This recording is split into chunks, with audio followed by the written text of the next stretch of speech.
So ito guys, ito na yung ating window type aircon. Check natin yung evaporator at saka yung filter kung marumi na ba o kailangan na silang hugasan o ito na.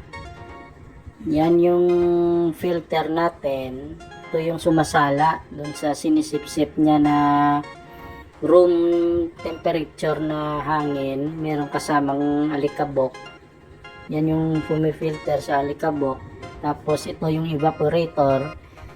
Diyan pumapasok yung mainit na hangin, hinihigop ng aircon papunta dun sa loob.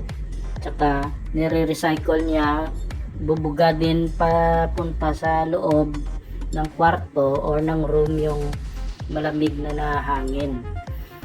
Tapos ito yung evaporator, palagi nyong i-check yan, baka meron ng nakadikit na alikabok para makahigop siya ng hangin at makalabas papunta sa room na naman yung malamig na hangin.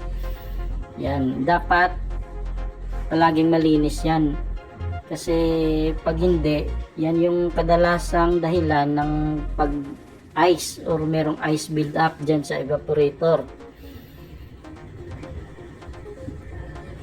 Every week siguro pwede yung i-check yung filter kung meron ng alikabok. Tapos yan yung setting ko lang ng aircon, nasa low cool, tapos nasa 5.5 to 6 or 4 to 6 lang yung setting ko, depende naman sa sa weather natin, sa temperature ng room, kung alin dyan yung kaya.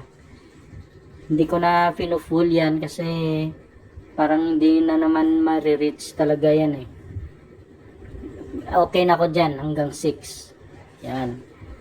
Dapat lang talaga natin regular na ma-check yung evaporator, yung mga ganyan dyan.